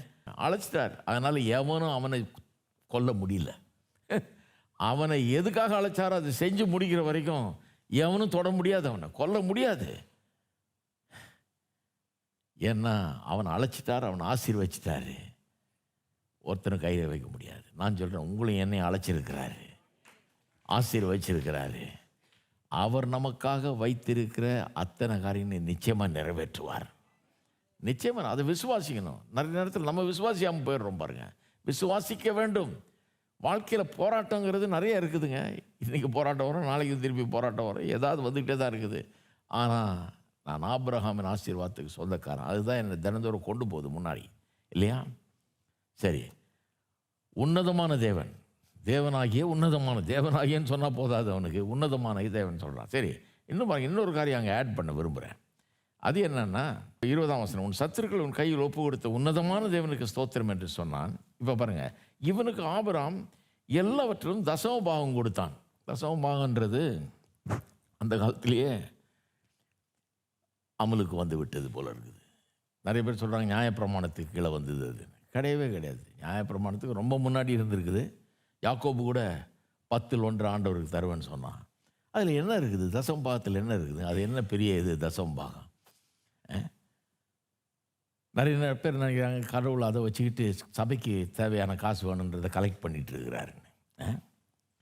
வரி மாதிரி டேக்ஸ் கட்டுறோம்ல, அந்த மாதிரி டேக்ஸ் நீங்கள் பார்த்தீங்கன்னா எப்பவும் ஏறிக்கிட்டே தான் இருக்கும். ஏன்னா கவர்மெண்ட்டுக்கு நம்ம பணம் தேவை, நம்ம பணம் தேவை. இன்றைக்கி உள்ள கட்டுறோம், நாளைக்கு அவங்களுக்கு இன்னும் தேவைப்படும். எப்படி ஊரை ரன் பண்ணுவாங்க, எப்படி காரியங்கள் நடத்துவாங்க? அவங்க பள்ளிக்கூடம் நடத்துகிறாங்க, ஆஸ்பத்திரி நடத்துகிறாங்க, ரோடு போடுறாங்க, எல்லாம் பண்ணுறாங்க. காசு எங்கேருந்து வரும்? நம்மக்கிட்ட தான் வரணும். அதனால் செலவு அதிகம் ஆக ஆக வரியை நம்மக்கிட்ட நின்று அதிகமாக எதிர்பார்க்குறாங்க. அது ஏறிக்கிட்டே தான் இருக்கும். ஏன்னா அவங்க நம்ம பணத்தை வச்செல்லாம் செய்கிறாங்க. நான் ஒன்று சொல்கிறேன், நல்லா பிடிங்க. கர்த்தர் நம்ம பணத்தை வச்செல்லாம் செய்யலை. அதனால தான் அன்னைக்கு 10%, இன்றைக்கும் 10% தான். இத்தனை 1000 வருஷமாக ஏற்றவே இல்லை அதை கர்த்தர். அந்த 10% ஒரு அடையாளமாக தான் வச்சார். அவர் அதை வச்சு ஒன்றும் செய்யலைங்க. அவர் வெள்ளியும் பொண்ணும் அவருடையது, கர்த்தருடையது. பூமியும் அந்த நிறைவும் கர்த்தருடையது. 1000 ஆடு மாடுகள் மலைகளில் தெரியுற ஆடு மாடுகள்லாம் அவருடையது. அவருக்கு எதுக்குங்க நம்ம காசு? நம்ம காசு தேவையில்லை. அது என்னன்னா அந்த 10% அடையாளமாக இருக்குது. எப்படி நீங்கள் அப்படி சொல்லலாம் அடையாளம்னு கேட்கலாம். வரேன் நான். அதுக்கு அடையாளமாக இருக்கிறது. ஆபிரகாம் தசமபாகம் கொடுத்தப்ப என்ன அவன் சொல்கிறான், கர்த்தாவே நீர் எல்லாத்தையும் எனக்கு தான், நீர் தான் கொடுத்தீர். என்னை 0லேருந்து ஆரம்பித்து இப்போ இது வரைக்கும் என்ன நடத்திருக்கு. எனக்கு இருக்க எல்லாம் வெள்ளியும் பொண்ணு அங்கே குவிஞ்சு கிடக்குது பாருங்கள். என்கிட்ட நீர் தான் கொடுத்தீர், நீர் தான் எனக்கு ஆதாரம், உம்மால தான் எல்லாம் வந்தது அப்படிங்கிறான். சொல்லி முடிக்கிறான். அங்கேருந்து இன்னொரு ராஜா வர்றார். அடுத்த வசனமே பார்த்தீங்கன்னா, சோதமின் ராஜா ஆபிரகாமை நோக்கி இன்னொரு ராஜா வந்துட்டான். இப்போ இவன் சோதம் பட்டணத்தின் ராஜா. அவன் ஒரு வேறு மாதிரி ஆள், மெல்கிசேதேக் மாதிரி இல்லை. ஆனால் அவனுக்கு ஒரு நன்மை நடந்திருக்கு. ஏன்னா அவங்க ஊரை தான் கொள்ளை அடித்து கொண்டு போனானுங்க 4 ராஜா. லோத்து நிமித்தம் ஆபிரகாம் போய் அங்கே சண்டை போட்டு கொண்டாந்துட்டான். மீதியெல்லாம் அங்கே மீட்டு வந்துட்டான் எல்லாத்தையும். அவன் சொல்கிறான், எங்கள் ஜனங்களை மட்டும் எனக்கு கொடுத்துரு, நீ வெள்ளி பொண்ணெல்லாம் நீ வச்சுக்கோ, ஜனங்களை மட்டும் மீட்டு கொண்டாந்து எங்கள் ஜனங்க கொடுத்துரு அப்படிங்கிறான். சொல்கிறான் பாருங்கள், ஆபிரகாமை நோக்கி ஜனங்களை எனக்கு தாரும், பொருள்களை நீர் எடுத்துக்கொள்ளும். அதற்கு ஆபிரகாம் சோதமின் ராஜாவை பார்த்து, ஆபிரகாமை ஐஸ்வர்யவானாக்கினேன் என்று நீர் சொல்லாதபடிக்கு நான் ஒரு சரட்டை ஆகிலும் பாதரட்சையின் வாராகிலும் உமக்கு உண்டானவர்களில் யாதொன்றை ஆகிலும் எடுத்துக்கொள்ளேன் என்று சொல்லி, இப்போ கவனிங்க, திருப்பி அந்த உன்னதமான தேவனை பற்றி பேசுகிறான் பாருங்க. வானத்தையும் பூமியும் உடையவராகிய உன்னதமான தேவனாகிய கர்த்தருக்கு நேராக என் கையை உயர்த்துகிறேன். என்ன அர்த்தம் தெரியுமா அது? சிலர் கேட்குறாங்க, என்ன அது அடையாளம்ன்றீங்க தசம்பாகத்தை போய் அப்படின்னு. இங்கேருந்து தான் வருது எனக்கு அது அடையாளங்கிறது. அவன் சொல்கிறான், ஒரு சரட்டை ஆகிலும் ஒரு பாதரட்சியின் வாராகிலும் கூட உங்கள்கிட்ட எடுக்க மாட்டேன். நீ ஒரு உலகத்தான், நாளைக்கு போய் ஊரெல்லாம் சொல்லுவேன் நீ தான் என்னை பணக்காரனாக்குன்னு. நீ என்னை பணக்காரன் ஆக்க முடியாது, ஆக்கவும் மாட்டேன். நீ என்கிட்ட பிடுங்க தான் பார்ப்ப. நீ உலகம் அப்படிப்பட்டது தான். ஆனால் எனக்கு கொடுக்குறவர் கர்த்தர், எல்லாம் என் கர்த்தர்கிட்ட வந்தது. அதனால் ஒன்றும் எடுத்துக்க மாட்டேன். செலவுக்கானது மட்டும் கொடு. போய் யுத்தம் பண்ணதுக்கு செலவு ஆச்சு இல்லை, அதை மட்டும் பே பண்ணு, வேறு எதுவும் ஒன்றும் வேணான்றான். சொல்லிட்டு சொல்கிறான், வானத்தையும் பூமியும் உடையவராய். மறுபடியும் அதே மாதிரி வருது பாருங்கள். மெல்கிசேதேக்கு வந்தப்போ என்ன சொன்னான்? வானத்தையும் பூமியும் உடையவராகிய உன்னதமான தேவனுடைய ஆசீர்வாதம் ஆபிரகாமுக்கு உண்டாவதாகன்னு அவன் தான் அந்த இதை சொன்னது. ஆபிரகாமை பார்த்து வானத்தையும் பூமியும் உடையவராகிய உன்னதமான தேவனுடைய ஆசீர்வாதம் ஆபிரகாமுக்கு உண்டாவதாக அங்கே தான் பிடிச்சிக்கிட்டான் ஆபிரகாம் அதை. அப்போ தேவன் யார்? வானத்தையும் பூமியும் உடையவர். அவர் உன்னதமான தேவன். அவருடைய ஆசீர்வாதம் எனக்கு இருக்குது. இந்த வந்து சொல்லிட்டாரு, மெல்கிசேதேக்குங்கிற ராஜா வந்து சொல்லிட்டாரு, வானத்தையும் பூமி உடையவர்னா அவருக்கு எல்லாம் இருக்குது. இந்த வெள்ளி பொண்ணுலாம் ஒன்றுமே கிடையாது, அவருக்கு எல்லாமே சொந்தம். அவர் என்னை ஆசீர்வதித்து விட்டார் அப்படின்னு அவர் சொன்னார். அதை பிடிச்சிக்கிட்டான். அவன் பிடிச்சிக்கிட்டு இப்போ சொல்கிறான், ஒரு சரட்டையாகிலும் பாதரட்சியின் வார கூட உங்கள்கிட்ட எடுக்க மாட்டேன். ஏன்னா வானத்தையும் பூமியும் உடையவராகிய, மறுபடியும் அதே சொல்கிறான், உன்னதமான தேவனாகிய கர்த்தருக்கு நேராக என் கையை உயர்த்துகிறேன். அப்படின்னா என்ன அர்த்தம்? உன்கிட்ட கையை நீட்ட மாட்டேன்ப்பா, நான் உங்ககிட்ட நீட்டி நான் வாங்க மாட்டேன். ஏன்னா கையை அவருக்கு நேராக உயர்த்துகிறேன். நான் அவரை ஆராதிக்கிறவன், என் கை அவருக்கு நேராக உயர்ந்திருக்கிறது. நான் தசமபாகம் கொடுக்கும்போது அப்படி கொடுக்குறேன், அவர்கிட்ட கொடுக்குறத. அவர் என்னுடைய ஆதாரம் என்கிறத அங்கீகரிக்கிறேன். அவர் எனக்கு எல்லாத்தையும் தர்றாருங்கிறத நான் அவர்கிட்ட கொண்டு வர்றேன், அவர்கிட்ட கொடுக்குறேன். அவரை கையை உயர்த்தி நான் துதிக்கிறேன், ஸ்தோத்தரிக்கிறேன். கையை அவர்கிட்ட தான் உயர்த்துவேன் ஒழிய கையை வேற எவங்ககிட்டையும் நீட்ட மாட்டேன். நான் சொல்கிறேன், அப்படி தான் நீங்களும் நானும் இருக்கணும். கையை நீட்டுற ஆளுங்கள்ல, கையை உயர்த்துகிற ஆளுகள், உன்னதமான தேவனை ஆராதிக்கிற ஆட்கள். நம்ம வானத்தையும் பூமியும் உடையவராகிய உன்னதமான தேவனை ஆராதிக்கிறவன் இல்லையா? எல்லாம் வாயத்தருன்னு சொல்லுவோம், அடிக்கடி இதை சொல்லணும் பாருங்கள். என்னுடைய தேவன் வானத்தையும் பூமியும் உடைய உன்னதமான தேவன். வானத்தையும் பூமியும் உடைய உன்னதமான தேவன். அவர்கிட்ட குறைவில்லை, அவர்கிட்ட தாழ்ச்சி இல்லை, அவர்கிட்ட பஞ்சம் இல்லை, அவர்கிட்ட பசி இல்லை, அவர்கிட்ட எந்த குறைவும் இல்லை. தேவனே உமக்கு ஸ்தோத்திரம். வானத்தையும் பூமியும் உடையவராகிய உன்னதமான தேவனே உமக்கு ஸ்தோத்திரம். ஸ்தோத்திரம் கர்த்தாவே, நீர் என்னுடைய தேவனாய் இருக்கிறீர். உம்முடையதெல்லாம் என்னுடையது, என்னோட உடன்படிக்கையில் இருக்கிறீர். ஆகவே உம்முடையதெல்லாம் என்னுடையதாக இருக்கிறது. எனக்கும் ஒரு குறைவில்லை என்பதை நான் அறிக்கை செய்கிறேன். எனக்கும் தாழ்ச்சி என்பதே கிடையாது. உன்னதமான தேவன், என்னுடைய தேவன், வானத்தையும் பூமியும் உடையவராக இருக்கிற உன்னதமான தேவன். என் கையின் பிரயாசங்களை ஆசீர்வதிக்கிறீர், என்னை செழிக்க பண்ணுகிறீர், எனக்கு கூட்டி கொடுக்கிறீர், எல்லாவற்றையும் கொடுக்கிறீர். எனக்கு இப்படி ராஜ்யத்தின் நீதியும் தேடும்போது எல்லாம் கூட கொடுக்கப்படும் என்று இப்படி வார்த்தை சொல்லுகிறதே. இப்படி வார்த்தையின்படி எல்லாவற்றையும் எனக்கு ஏராளம் தாராளமாய் தருகிறபடியால் உமக்கு ஸ்தோத்திரம் கர்த்தாவே. சபை மக்களுக்காக ஜெபிக்கிறோம், குடும்பங்களுக்காக ஜெபிக்கிறோம், பொருளாதார தேவைகள் மத்தியில் வாழுகிற மக்களுக்காக விசேஷமாய் ஜெபிக்கிறோம் கர்த்தாவே. இதை குறித்து ஒரு பெரிய வெளிப்பாட்டை தருவீராக, ஒரு பெரிய வெளிப்பாட்டை உண்டு பண்ணுவீராக. நாங்கள் வணங்குகிற தேவன் உன்னதமான தேவன், அதுவும் வானத்தையும் பூமியும் உடையவராய் இருக்கிற உன்னதமான தேவன். வெள்ளியும் பொன்னும் கர்த்தருடையது, எல்லாம் அவருடையது என்கிறத எங்கள் மனதில் பதியட்டும். ஓ உமக்கு ஸ்தோத்திரம், ஸ்தோத்திரம், ஸ்தோத்திரம். எங்கள் தேவன் எங்களிடத்தில் எதிர்பார்க்கல, எங்களுக்கு எல்லாவற்றையும் தருகிறவர் அவர். நாங்கள் அவருக்கு கொண்டு வருவது வெறும் அடையாளம். அவர் தான் எங்கள் ஆதாரம். கையை அவரிடத்துல தான் நாங்கள் உயர்த்துகிறோம் என்பதற்கு இது அடையாளம். ஓ இது பதிய செய்வீராக, உள்ளத்தில் பதிய செய்வீராக, உள்ளத்தில் பதிய செய்வீராக. ஓ உமக்கு ஸ்தோத்திரம், ஸ்தோத்திரம், ஸ்தோத்திரம். எங்கள் குறைகளை எல்லாம் போக்குகிற தேவன், எல்லாம் நிறைவையும் உண்டு பண்ணுகிற தேவன். ஆபிரகாமுக்கு கொடுத்த அந்த வெளிப்பாடு இன்றைக்கு எங்களுடைய வெளிப்பாடு ஆகட்டும், வெளிப்பாடு ஆகட்டும். எங்களுடைய வெளிப்பாடாக அது மாறட்டும் கர்த்தாவே, எங்களுடைய வெளிப்பாடாக அது மாறட்டும் இயேசுவின் நாமத்தினாலே. ஓ உமக்கு ஸ்தோத்திரம், ஸ்தோத்திரம், ஸ்தோத்திரம். ஆபிரகாமின் ஆசீர்வாதம் எங்களுடையதும் கூட. ஓ இது ஒரு பெரிய வெளிப்பாடாய் உள்ளங்களில் உண்டாகட்டும் கர்த்தாவே. வானத்தையும் பூமியும் உடையவராகிய உன்னதமான தேவனே உமக்கு ஸ்தோத்திரம். தாவீது அங்கே தான் காத்துக்கிட்டான். உன்னதமான தேவன்றது. நீங்களும் அதை பயன்படுத்துங்க. உன்னதமான தேவன், அதை தியானியுங்க. வானத்தையும் பூமியும் உடையவராகிய உன்னதமான தேவன். அதை நினச்சி பாருங்கள். அதை நினச்சி பார்க்க உங்களுடைய வாழ்க்கை உயரும், ஆசீர்வாதம் உண்டாகும், குறைகள் நீங்கும். வானத்தையும் பூமியும் உடையவராகிய உன்னதமான தேவன் பஞ்சத்தையும் பசியும் கொடுக்கிறவர் அல்ல. அவர் வானத்தையும் பூமியும் உடைய உன்னதமான தேவன். ஏராளம் தாராளமாய் குவித்து கொடுக்கிறவர் அவர். எல்லாம் குவிய பண்ணுகிறவர் அவர். வெற்றியை தருகிறவர். சத்துருக்களை கையில் ஒப்புகிறவர் மட்டும் இல்லை, எல்லாத்தையும் எனக்கு தருகிறவர். கையை அவர்கிட்ட தான் நான் உயர்த்துவேன், அவரை துதிப்பேன், அவரை எதிர்பார்ப்பேன், அவர்கிட்டருந்து பெற்றுக்கொள்வேன். என்னுடைய கை அவருக்கு நேராக உயர்த்தப்பட்டிருக்கிறது என்பதை ஒவ்வொரு நாளும் சொல்லுங்கள். கையை உயர்த்தி ஆராதிக்கும் போதெல்லாம் சொல்லுங்கள், அதை கொடுக்கும் போதெல்லாம் சொல்லுங்கள். அதை வானத்தையும் பூமியும் உடையவராகிய உன்னதமான தேவனே, நீரே என்னுடைய ஆதாரம்னு சொல்லியே கொடுங்க. அப்படி தான் செய்யணும் பாருங்கள். விசுவாசத்தில் அதை செய்யுங்க. உன்னதமான தேவன்றது அவனுக்கு அங்கேருந்து தான் கற்றுக்கிட்டான். தாவீது ஏன் சொல்கிறான், அதை ரொம்ப தியானித்து பார்த்துருப்பான்னு நினைக்கிறேன். அவனுக்கு எத்தனை கஷ்டங்கள் இருந்திருக்கும். சாப்பாடு கூட எடுக்காமல் வந்துட்டான், ஒரு பட்டையும் கூட இல்லாமல் வந்துட்டான், ஒரு உதவி இல்லாமல் வந்துட்டான். கர்த்தர் அவனை சஸ்டெயின் பண்ணுறாரு பாருங்கள். அந்த காட்டில் வனாந்தரத்தில் ஒளிஞ்சு கிடக்கிறான். ஒரு இராணுவம் தேடுது அவனை. அவன் பட்னி கிடக்கல. அவன் கர்த்தர் அற்புதமாக அவனுடைய தேவையை சந்திக்கிறார், அவனோட கூட இருக்கிறார். கர்த்தர் அவனை அழைச்சிட்டார், ராஜாவை அபிஷேகம் பண்ணிட்டார். யாரும் தடுத்து நிறுத்த முடியாது. ஒருவேளை இன்னைக்கு கொஞ்ச நாள் ஓடிட்டு இருக்கலாம், ஆனால் நிச்சயமாக ராஜாவை அவன் சிங்காசனத்தில் உட்காருவான். அதனால் அது நிச்சயம். கர்த்தர் அவனை தாங்குகிறார், நடத்துகிறார். நீங்களும் நானும் நம்பணும், நம்மளையும் தாங்குவார், நடத்துவார். இன்றைக்கு இருக்கிற சூழ்நிலைகள், தேவைகள், பிரச்சனையை அதை பார்த்து அசந்துடக்கூடாது பாருங்கள். அதை பார்த்து சோர்ந்துடக்கூடாது. அதை பார்த்து சோர்ந்தால் அப்படியே வாழ்க்கை முடிஞ்சிடும் பாருங்கள். அதோட தோல்வியிலே போய் அப்படியே மூழ்கிடுவோம்.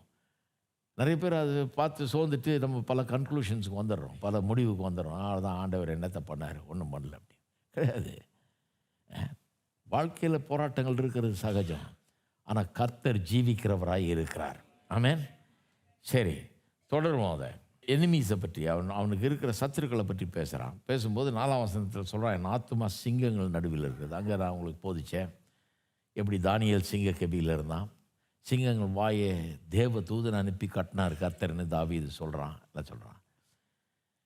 சிங்கங்கள்னால் எந்த சிங்கங்கள்? தீயை இறைக்கிற மனுஷர்.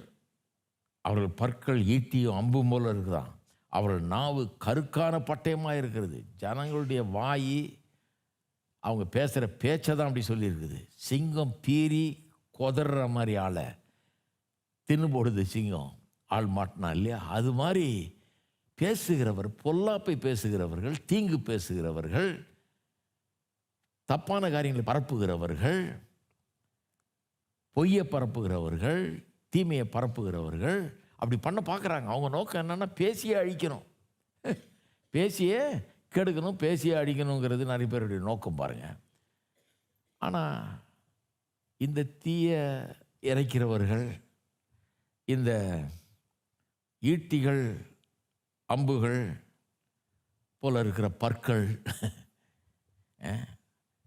இந்த கருக்கான நாவு, இதெல்லாம் பார்த்து பயந்துடக்கூடாது. ஏன்னா இன்னொரு இடத்துல பைபிளில் சொல்லியிருக்கு, நமக்கு கூர்மையான பல்ல தர்றாராம் கர்த்தர். வாசிக்கிறீங்களா? அதை இதெல்லாம் பிரசங்கம் பண்ணியிருக்கேன். கூர்மையான பல்ல தர்றாரு. எதுக்கு? நம்ம எதிர்த்து வருகிற காரியங்களை ஒன்றும் இல்லாமல் ஆக்கிறதுக்கு. பதற போல் ஆக்கிடுவோன்னு சொல்கிறார். நம்ம நாக்கு, நம்ம வாய், நம்முடைய விசுவாச அறிக்கை, நம்முடைய விசுவாசம், நாம் நம்புகிற காரியம், அதை நம்ம பேசும்போது, அதில் நிற்கும்போது அவன் கடிச்சு பீறுறான், காயம் ஏற்படுத்துகிறான், அதெல்லாம் பண்ணுறான். நம்ம கடித்தோம்னா, நம்ம அறிக்கை செய்தோம்னா, நம்ம விசுவாசித்தோம்னா பவுடர் ஆக்கிடுவோம். ஹலோ, நம்ம வாய் பவுடர் ஆக்கக்கூடிய பவர் உள்ள வாய். எத்தனை பேர் நம்புறீங்க அதை? பவுடர் ஆக்கக்கூடிய பவர் உள்ள வாய். எப்பேற்பட்ட பலனை வாயில் வச்சிருக்கிறார் பாருங்க. வாயில் வச்சிருக்கார் கர்த்தர். அவன் என்ன சொல்கிறான்றதையே பார்த்துட்டு இருக்காதீங்க, நீங்கள் என்ன சொல்கிறீங்கன்றது தான் முக்கியம். அவன் சொல்லிட்டாங்க, இவன் சொல்லிட்டாங்க, சொல்லிட்டு போகிறான். நாம் வாயை திறந்து பேசினா, நாம் விசுவாசத்தில் பேசினா, அவங்க சொன்னதெல்லாம் ஒன்றுமே இல்லாமல் போயிடும், பவுடர் ஆகிடும். அப்பேற்பட்ட வாயை கர்த்தர் நமக்கு கொடுத்துருக்கிறார் இல்லையா? அப்போ எப்பேற்பட்ட ஒரு பாக்கியத்தை நாம் பெற்றிருக்கிறோன்றதை பாருங்கள். இதெல்லாம் யோசித்து பார்க்குறது, இதெல்லாம் தியானியுங்கள், இதெல்லாம் தியானியுங்கள். அவங்க பேசுகிறதுக்கு நம்ம பயப்படக்கூடாது. சரி, அப்புறம் 5ஆம் வசனத்தை விட்டுற போகிறேன். 5ம் 11ம் ஒரே மாதிரி வசனங்கள், கவனிங்க. அது கடைசியில் வர்றேன். அது ஏன் அப்படி இருக்குன்னு சொல்கிறேன். ஒரு பாட்டு எழுதும்போது சில நேரத்தில் சில கோரஸ் மாதிரி அது திரும்ப திரும்ப வரும் இல்லையா? அது வருது அப்படி. அதுதான் தீம் மாதிரி. அந்த அந்த சங்கீதத்தினுடைய இதே அதுதான், சென்ட்ரல் பாயிண்ட்டே அதுதான். இப்போ 6வது வசனத்துக்கு போங்க, 2வது பகுதிக்கு. 2வது பகுதி 6லேருந்து 10 வரைக்கும். இந்த 6லேருந்து 10 வரைக்கும் உள்ள வசனங்கள் பார்த்தீங்கன்னா, இந்த முதல் பகுதி மாதிரியே 1லேருந்து 4 மாதிரியே தான் 6லேருந்து 10. 1லேருந்து 4 எப்படி வருது? முதல்ல வந்து தேவனை நோக்கி கூப்பிடுறான், ஆண்டவரே எனக்கு இறங்கும், உன்னுடைய நிழலில் வந்து அடைவேன் அப்படின்னு சொல்கிறான் இல்லையா? அதுதான் ஃபஸ்ட்டு ஸ்டான்ஸா. அது 2வது பகுதி வந்து 2ஆம் வசனம் பாருங்கள். எனக்காக யாவும் செய்து முடிக்க போகிற தேவனாகிய உன்னதமான தேவனை நோக்கி கூப்பிடுவேன்றான். அதாவது 2ஆம் வசனத்தில் அவன் வந்து கர்த்தர் எப்படி ஒரு நல்ல தேவன் அப்படின்றான். 3ஆம் வசனத்துலேயும் சொல்கிறான், என்னை விழுங்க பார்க்கிறவர்கள் என்னை நிந்திக்கையில் பரலோகத்திலிருந்து ஒத்தாசை அனுப்புவார், என்னை ரட்சிப்பார், தேவன் தமது கிருபையும் தமது சத்தியத்தை அனுப்புவார். அப்போ 2-3 வசனங்கள் வந்து 2வது ஸ்டான்ஸா. அதில் வந்து எப்படி சொல்கிறான்? கர்த்தர் உண்மை உள்ளவர், சத்தியத்தை அனுப்புவார்னா அவர் உண்மை உள்ளவர், அவர் கிருபை உள்ளவர். நியூ இன்டர்நேஷ்னல் வெர்ஷனில் அருமையாக சொல்லியிருக்கு பாருங்க, NIVயில் இங்கிலீஷில் லவ் அண்ட் ஃபெய்த்ஃபுல்னஸ் அப்படின்னு மொழிபெயர்த்திருக்கிறாங்க. கிருபையும் சத்தியத்தையும்ன்றது குழப்பமாக இருக்குது. அந்த எபிரேய வார்த்தைகளை பல விதத்தில் மொழிபெயர்க்கலாம். அதில் மோஸ்ட் ஃபிட்டிங், அதில் நல்ல பொருந்தக்கூடிய வார்த்தை என்னென்னு பார்த்து போட்டிருக்காங்க NIVயில். லவ் அண்ட் ஃபெய்த்ஃபுல்னஸ், அதான் பொருந்தக்கூடிய வார்த்தைகள். குட்னஸ்னு மொழிபெயர்க்கலாம், பல விதமாக மொழிபெயர்க்கலாம், கைண்ட்னஸ்னு மொழிபெயர்க்கலாம். ஆனால் இங்கே எது பொருந்துன்னு பார்த்து கரெக்டாக போட்டிருக்காங்க. அதை அன்பும் அவருடைய உண்மையும், அன்பும் உண்மையும் உள்ளவர். கர்த்தர் எவ்வளோ அன்பும் உண்மை உள்ளவரான்றதில் 2வது சொல்கிறான். முதல்ல கதறான், எனக்கு உதவி வேணும், உடைய சட்டையின் கீழே தஞ்சம் போகிறேன். 2வது கர்த்தர் அன்பும் அவர் உண்மையும் உள்ளவர், அவர் என்னை காப்பாற்றுவார் அப்படின்னு சொல்கிறான். 3வது தான் 4வது வசனம், சிங்கங்கள் நடுவில் நான் இருக்கிறேன் அப்படின்றத தன்னுடைய விரோதிகளை பற்றி வர்ணிக்கிறான். முதல் வசனம் ஒரு கதறுதல், எனக்கு உதவி வேணும்னு. 2வது வசனம் கர்த்தர் உண்மை உள்ளவர்ன்றது. 3வது ஸ்டான்ஸா அது என்ன? என்னுடைய விரோதிகள் பொல்லாதவர்கள், அவங்க என்ன பண்ண பார்க்குறாங்க அப்படின்னு போடுறான். இப்போ 6லேருந்து 10 பார்த்தீங்கன்னா இந்த ஆர்டர் அப்படியே ரிவர்ஸ் ஆகும். இந்த ஆர்டர், இந்த 3 ஸ்டான்ஸாவா சொன்னேன் இல்லையா, இதனுடைய வரிசை வந்து அப்படியே தலைகீழாக வரும் பாருங்கள். 6ஆம் வசனத்தில் முதல்ல எதை பேசுகிறான்? முதல் செக்ஷனில் கடைசியில் வர்றதை இங்கே முதல்ல கொண்டாடுறான். முதல் செக்ஷனில் கடைசியில் வர்றது என்ன? சத்துருக்களை பற்றி பேசுகிறான் இல்லையா, அதை இங்கே கடைசியில் கொண்டாடுறான். 6ஆம் வசனத்தை பாருங்கள். என் கால்களுக்கு கண்ணியை வைத்திருக்கிறார்கள், என் ஆத்துமா தொய்ந்து போயிற்று, எனக்கு முன்பாக குழியை வெட்டி அதிலே விழுந்தார்கள். அதாவது சத்துருக்களை பற்றி பேசுகிறது வந்து கடைசியில் வருது, 4வது வசனத்தில் வருது முதல் செக்ஷனில். இங்கே 2வது செக்ஷனில் இந்த முதல் பகுதியில் முதல் ஸ்டான்ஸாலேயே சத்துருக்களை பற்றி பேசுகிறான். தலைகீழாக இங்கேருந்து ஆரம்பிக்கிறான். ஆனால் ஒரு வித்தியாசம், அதுவும் இதுவும் ஒன்றும் இல்லை. 4ஆம் வசனம் 6ஆம் வசனம் ஒன்றும் இல்லை. அங்கேயும் சத்துருக்களை பற்றி பேசுகிறான், இங்கேயும் சத்துருக்களை பற்றி பேசுகிறான்னு இல்லை. இங்கே கொஞ்சம் வித்தியாசமாக பேசுகிறான்.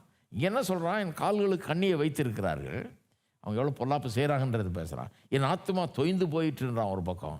அடுத்தது பாருங்கள், எனக்கு முன்பாக குழியை வெட்டி அதன் நடுவே விழுந்தார்கள்.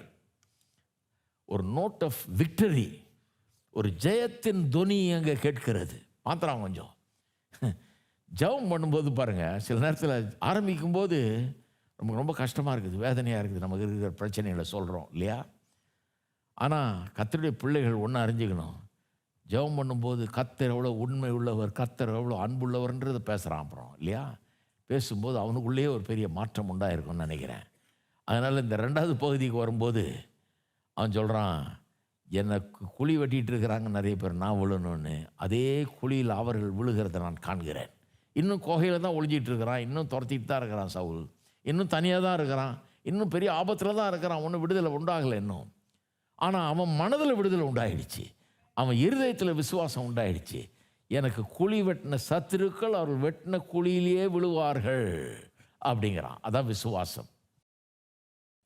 உங்களுடைய வெற்றியை உங்களுடைய மனதிலே, உங்களுடைய எண்ணத்திலே, உங்களுடைய இருதயத்திலே, இருதய கண்கள்னாலே நீங்கள் காணவில்லை என்றால் இந்த கண்ணால் காண முடியாது. அங்கே காணணும் முதல்ல, அப்புறம்தான் இந்த கண்ணால் நீங்கள் பார்க்க முடியும். அது அப்படி தான். அது அப்படி தான். கர்த்தர் இந்த உலகத்தை உண்டாக்கும்போது என்ன உண்டாக்கணுன்றதை அவர் பார்த்துட்டார் முதலியே. இப்படி இருக்கணும் உலகம், மனுஷன் இப்படி இருக்கணும், நம்முடைய சாயலில் இருக்கணும், குடும்பங்கள் உண்டாகணும், இந்த மாதிரி மரம் செடி கொடிகள் காடுகள் மலைகள் இப்படின்னு இருக்கணும் உலகம்.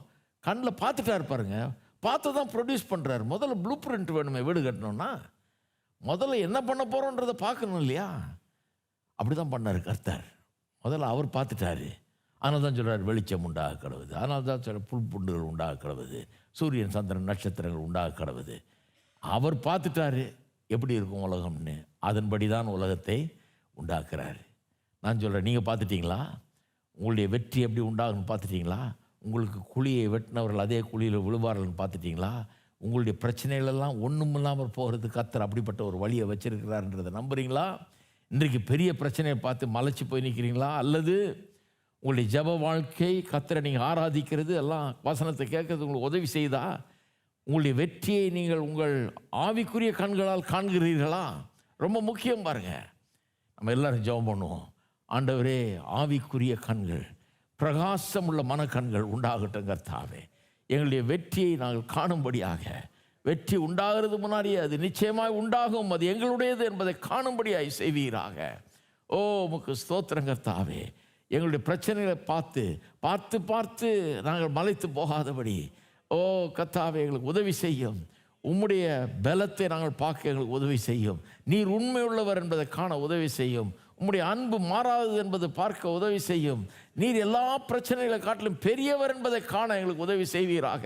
எங்கள் தேவைகளை காட்டிலும் பிரச்சனைகளை காட்டிலும் எங்களை எதிர்க்கிறவர்கள், பாய்க்கிறவர்கள், ஒன்றுமில்லாமல் ஆக்கணும் நினைக்கிறவர்கள், குழியில் தள்ள விழும்புகிறவர்கள், குழியை வெட்டுகிறவர்களுக்கு முன்னாலே கர்த்தாவே எங்களை நீர் கண்காணிக்கிறவராக இருக்கிறீர். எங்களை உம்முடைய சட்டையின் கீழ் மறைத்து வைத்திருக்கிறீர்.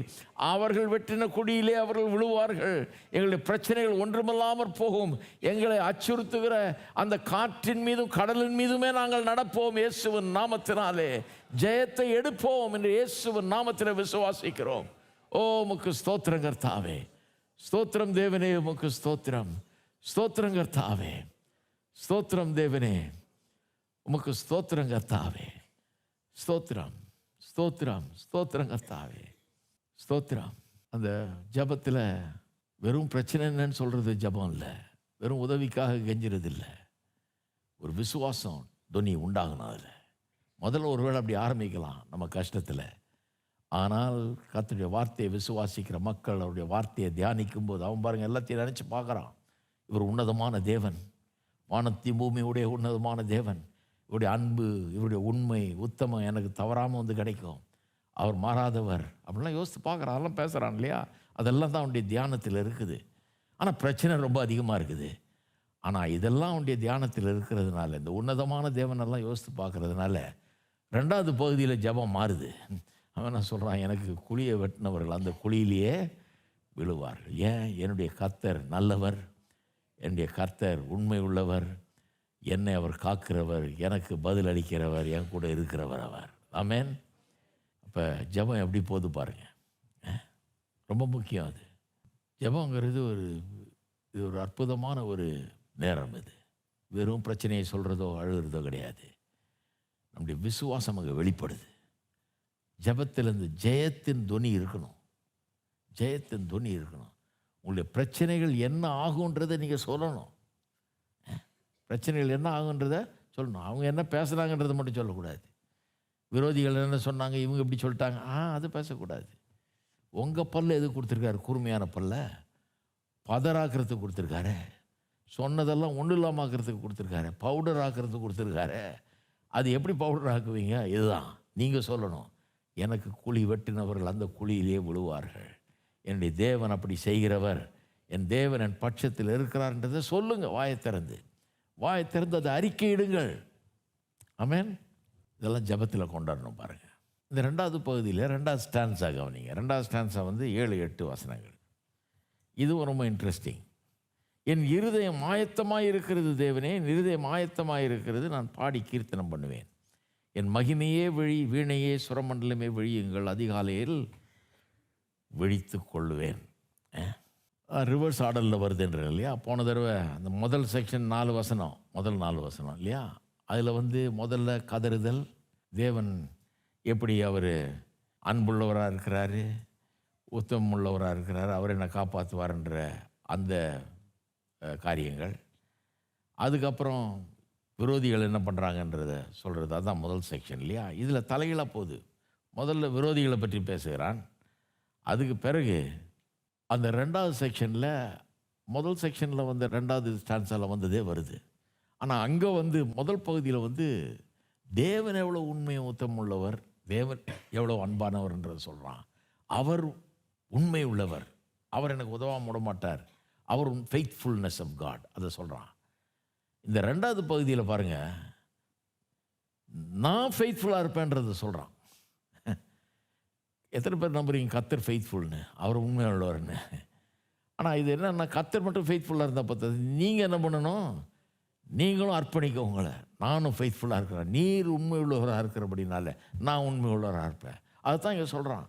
முதல் பகுதியில் கர்த்தர் உண்மை உள்ளவர்னு சொல்லிட்டான், அவர் உண்மை, அவருடைய சத்தியத்தை அனுப்புவார், என்னை காப்பாற்றுவார்னு சொல்லிட்டான். இப்போ இவன் சொல்கிறான், நான் ரெடி ஆண்டவரே, என் இருதயம் ஆயத்தமாக இருக்கிறது, நானும் உண்மை உள்ளவன், நீர் உண்மை உள்ளவராக இருக்கிறபடினால நான் உண்மை உள்ளவராக இருப்பேன். உமக்கு நீர் தவறாத எனக்கு உதவி செய்கிறவராக இருக்கிறதுனால நானும் உண்மையை பற்றி கொள்ளுவேன்.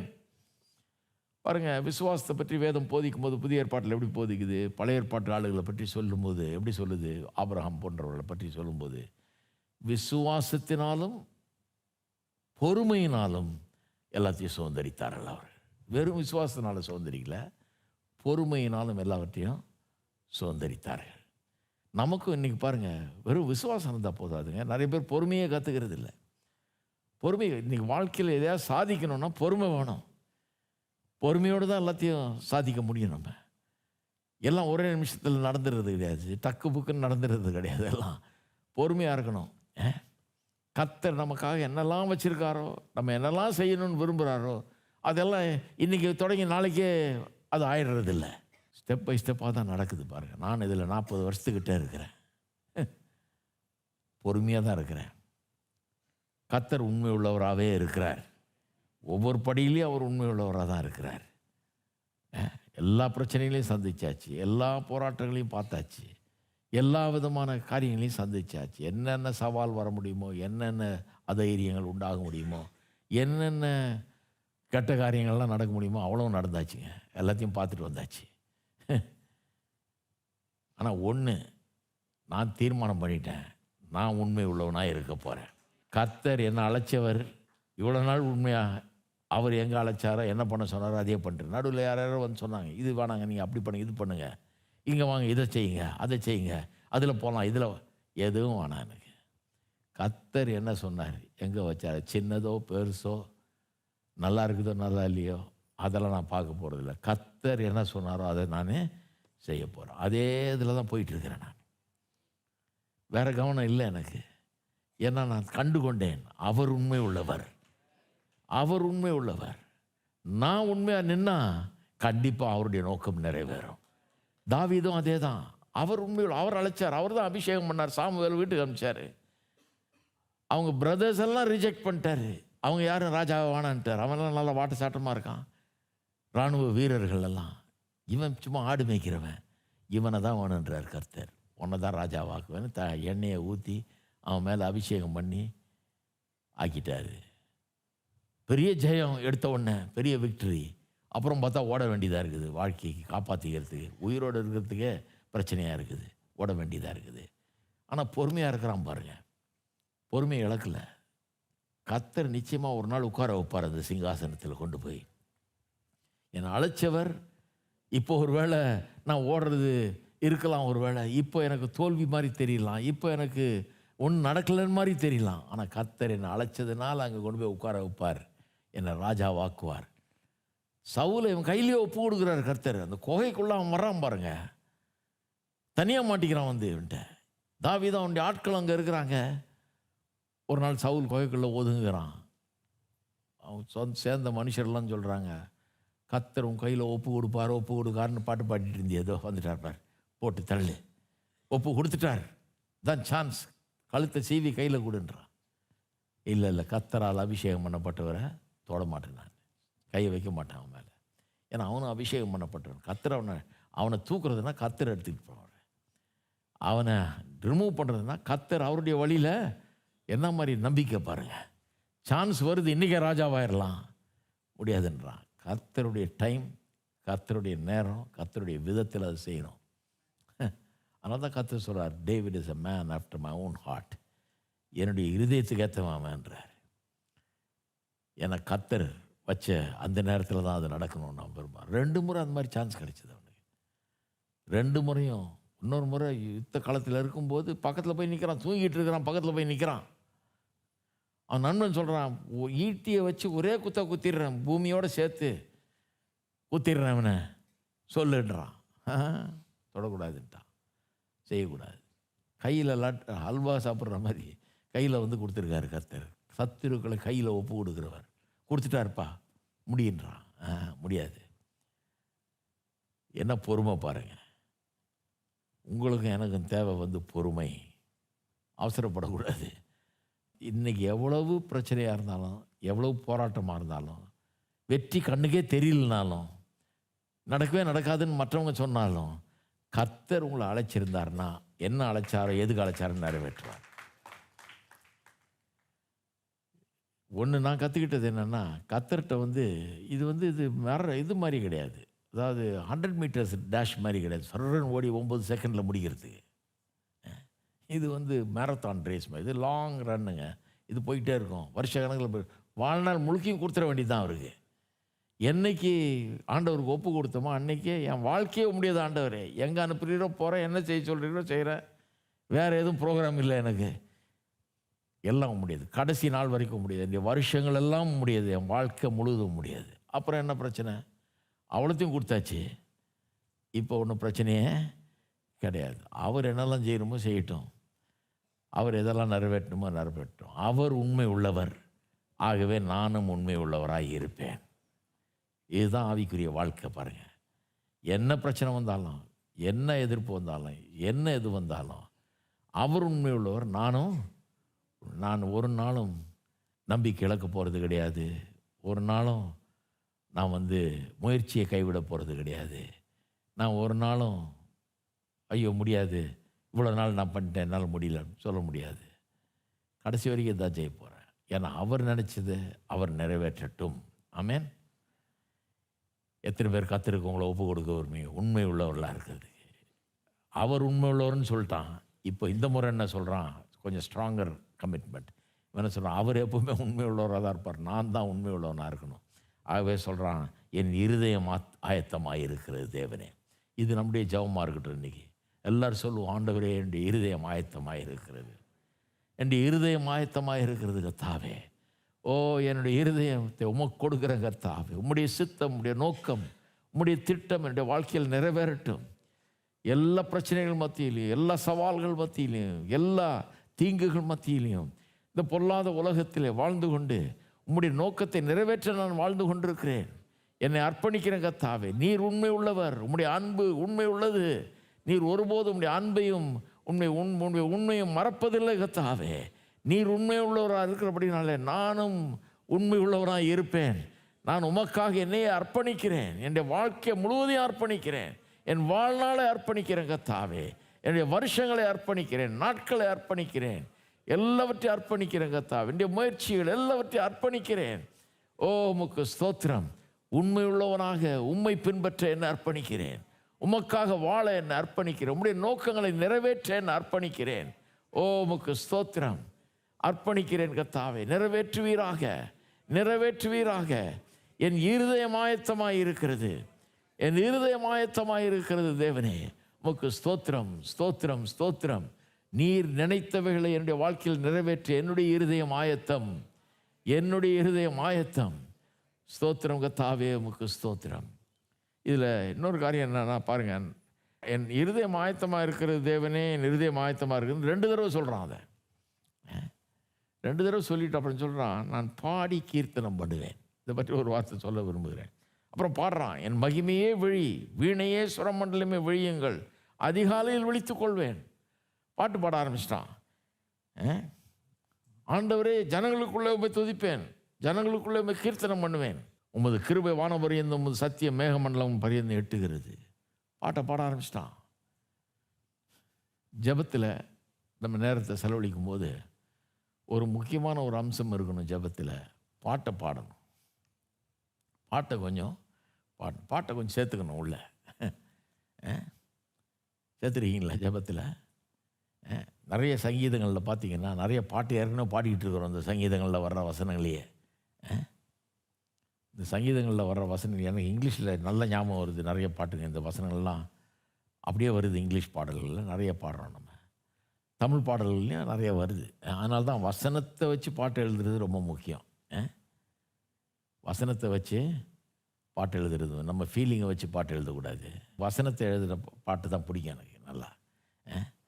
நான் போனேன் வந்தேன் இப்படி ஆச்சு அப்படி எழுதக்கூடாது. நீங்கள் போனது வந்தது இருக்கட்டும். கர்த்தர் என்ன சொல்கிறாரு, வசனம் என்ன சொல்லுது, அதை தான் சொல்லணும் பாருங்கள். ஏன்னா அதைத்தான் பாட முடியும். இவன் பாட்டு பாடிருந்தால் வேறு என்னத்தை பாட முடியும் இல்லைண்ணா?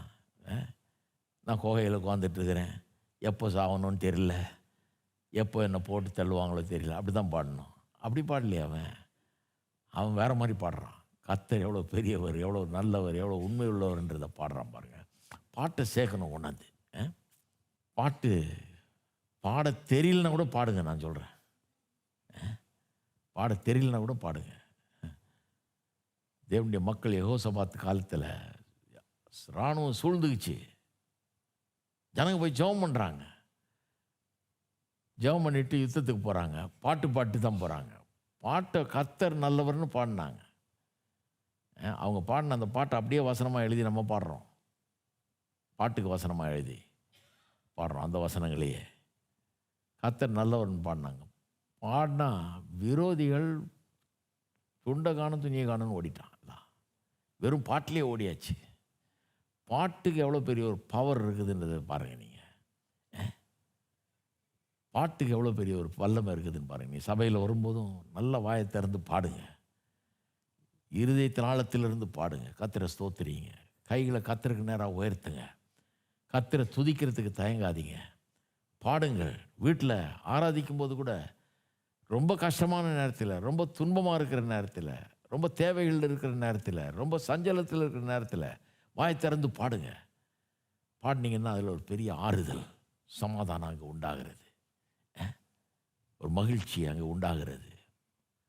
பாடி அந்த உள்ளத்தில் இருக்கிற மகிழ்ச்சியை நம்ம வெளிப்படுத்தணும். ஏன்னா அந்த குகையில் இருக்கிறான், தனியாக தான் இருக்கிறான் எல்லாம் சொல்கிறாங்க. வேத வல்லுநர்கள்லாம் சொல்கிறாங்க, இன்னும் ஆட்கள் வந்து சேர்ந்துக்கல அவனோட, இனிமே தான் வரப்போகிறாங்க. குகையில் தனியாக உட்காந்துட்டு இருக்கிறப்ப எழுதின பாடல் அது. ஆனால் பாட ஆரம்பிச்சிட்டான். நான் பாடி கீர்த்தனம் பண்ணுவேன். குகைக்குள்ளே, இந்த இருட்டுக்குள்ளே, பயத்தின் மத்தியில், சத்துருக்கள் தேடுகிற அந்த இடத்துல இவன் கர்த்தரை நோக்கி பாடுறான். நான் பாடி கீர்த்தனம் பண்ணுவேன். பாடுறதுக்கு என்னையா இருக்குன்னு கேட்பாங்க மற்றவங்க. அவன் சொல்கிறான், இல்லை நான் பாடி கீர்த்தனம் பண்ணுவேன். அப்போ ஜெபத்தில் பாட்டை கொண்டாங்க. உங்கள் ஜெப நேரத்தில், ஜெப வேளையில் கொஞ்ச நேரம் கர்த்தரை பாடுங்க, கர்த்தரை துதியுங்கள். நல்ல வசனம் நிறைஞ்ச பாடலாம் எடுத்து வச்சுக்கங்க. எடுத்து வச்சுட்டு பாடுங்க, கர்த்தரை துதியுங்கள். ஏன்னா பாடல் வந்து என்னத்தை காட்டுறது?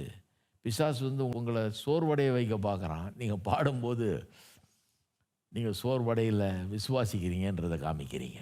ஆமென். உங்களுடைய பாட்டை சாத்தான் வெறுக்கிறான், கர்த்தர் அதை விரும்புகிறார். கர்த்தர்கிட்ட நீங்கள் என்ன காமிக்கிறீங்க? நான் உண்மை நம்புகிற ஆண்டவரே, நான் உண்மையில் விசுவாசமாக இருக்கிறேன்றதை நீங்கள் காட்டுகிறீர்கள். என்ன மாதிரி பாடுறான் பாருங்க. என் மகிமையே விழி, வீணையே சுரமண்டலமே விழியுங்கள், அதிகாலையில் விழித்துக் கொள்வேன் அப்படி பாடுறான். சரி, கடைசி செக்ஷன் அது வந்து 9:10. ஆண்டவரே, ஜனங்களுக்குள்ளே உம்மை துதிப்பேன், ஜாதிகளுக்குள்ளே உம்மை கீர்த்தனம் பண்ணுவேன், உமது கிருபை வானபரியந்தும் உமது சத்தியம் மேகமண்டலங்கள் பரியந்தும் எட்டுகிறது. இது வந்து முதல் செக்ஷனில், முதல் பகுதியில் வர்ற முதல் வசனம் மாதிரி இது. ஆனால் முதல் பகுதிக்கும் இதுக்கும் பெரிய வித்தியாசம் இருக்குது பாருங்கள். இதுவும் ஒரு விதமான தேவனை நோக்கி கூப்பிடுதல் தான். ஆண்டவரே அப்படின்னு தேவனை நோக்கி கூப்பிடுறான். ஆனால் இங்கே கூப்பிட்றதுக்கும் அங்கே கூப்பிட்றதுக்கும் பாருங்கள். 1ஆம் வசனத்தில் எப்படி கூப்பிடுறான்? எனக்கு இறங்கும் தேவனே, எனக்கு இறங்கும், உம்மை என் ஆத்துமா அண்டிக் கொள்ளுகிறது, விக்கிரங்கள் கடந்து போக மட்டும் உமது சட்டையின் கீழே வந்து அடைவேன் அப்படின்னு கூப்பிடுறான். இங்கே கூப்பிடும்போது பாருங்கள், ஆண்டவரே ஜனங்களுக்குள்ளே உம்மை துதிப்பேன். இது கொஞ்சம் வேற மாதிரி. இங்கே வந்து ஒரு விசுவாச துணி, ஒரு வெற்றியின் துணி வருது. அங்கே வந்து ஐயோ ஆபத்தாக இருக்குது, என்னை காப்பாற்ற ஆண்டவரேன்ற மாதிரி கூப்பிட்ற மாதிரி இருக்குது. இங்கே வந்து ஆண்டவரே ஜனங்களுக்குள்ளே உம்மை துதிப்பேன், ஜாதிகளுக்குள்ளே உம்மை கீர்த்தனம் பண்ணுவேன், உமது கிருபை வானம் பரியந்தமும் உமது சத்தியம் மேக மண்டலங்கள் பரியந்தமும் எட்டுகிறது. மறுபடியும் இந்த கிருபையும் சத்தியத்தை எண்ணி பார்க்குறான், அன்பையும் உண்மையும் எண்ணி பார்க்குறான். விசுவாசம் உள்ள பெருசாக கிளம்புது உள்ள அவனுக்கு. ஜனங்களுக்குள்ளே உம்மை துதிப்பேன், ஜாதிகளுக்குள்ளே உம்மை கீர்த்தனம் பண்ணுவேன். நம்ம இந்த உலகத்தில் ஜாதி ஜனங்கள் மத்தியில் வாழுகிறோம், ஆண்டவர் அறியாதவர்கள் மத்தியில் வாழுகிறோம். இதெல்லாம் அந்த வார்த்தைகள்லாம் நமக்கு ரொம்ப முக்கியம். இந்த ஜனங்களுக்கு முன்னால், ஜாதி ஜனங்களுக்கு முன்னால் கர்த்தர் நல்லவர் என்பதை என்னுடைய வாழ்க்கையில் நிரூபிப்பார், காண்பிப்பார்.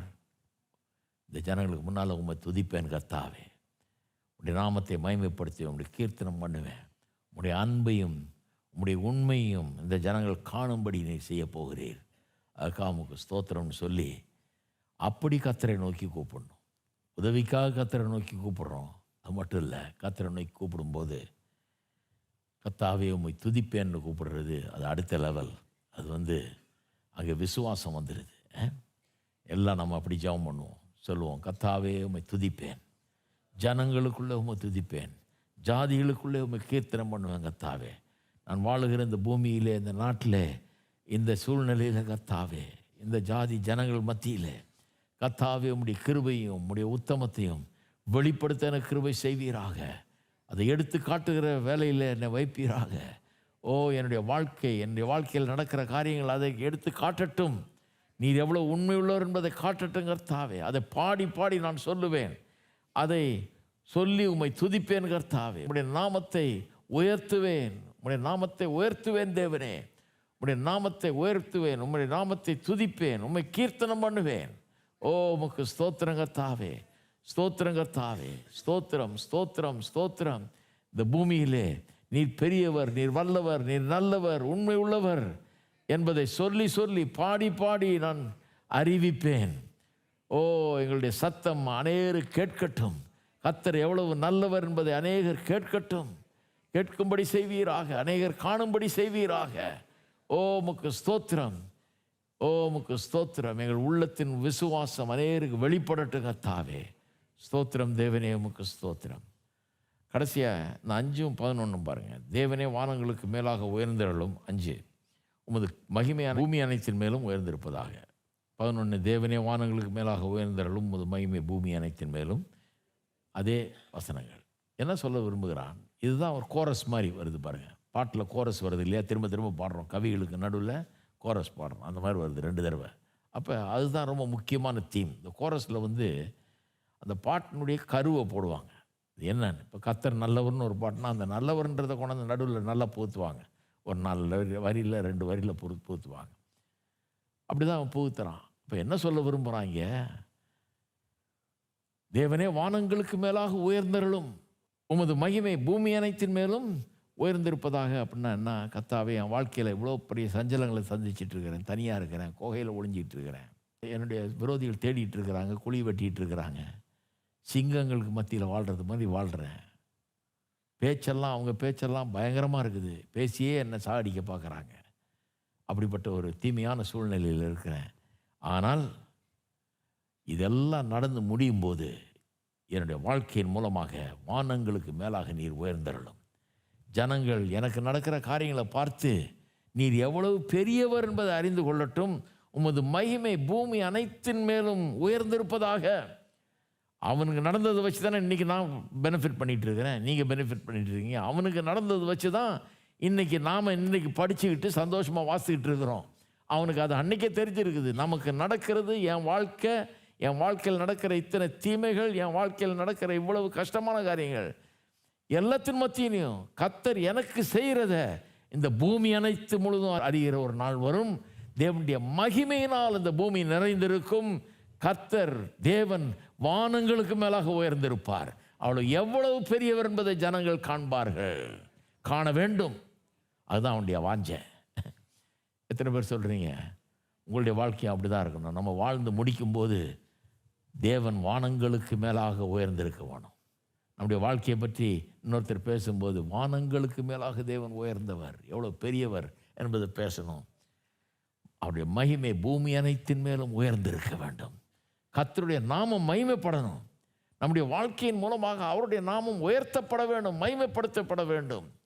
எல்லாரும் கர்த்தரை துதிப்போம், கரங்களை உயர்த்தி நாம் கர்த்தரை ஸ்தோத்தரிப்போம். சொல்லுவோம், ஆண்டவரே, எங்களுடைய வாழ்க்கை, எங்களுடைய போராட்டங்கள், எங்களுடைய பிரச்சனைகள், எங்களுடைய எல்லாவற்றின் மேலும் கர்த்தாவே நாங்கள் எடுக்கிற அந்த ஜெயத்தை கர்த்தாவே வானங்கள் மட்டும் நீர் உயர்ந்திருக்கிறீர் என்பதை காணும்படியாக கர்த்தாவை பயன்படுத்தியர்களும். கர்த்தாவே, நீர் எவ்வளவு பெரியவர், எவ்வளவு நல்லவர், எவ்வளவு உண்மை முத்தம் உள்ளவர் என்பதை எல்லாரும் காணும்படியாக கர்த்தாவே எங்கள் வாழ்க்கையின் பிரச்சனைகளை அப்படி எடுத்து பயன்படுத்தும். கர்த்தாவே, ஓ நீர் மகத்துவமானவர் என்பதை எல்லாரும் காணட்டும். தேவனே, வானங்களுக்கு மேலாக அது உயர்ந்திருக்கட்டும். கர்த்தாவே, உம்முடைய மகிமை பூமி அனைத்தின் மேலும் உயர்த்தப்படுவதாக. ஓ ஜாதி ஜனங்கள் மத்தியிலே நீர் உயர்ந்திருப்பீராக.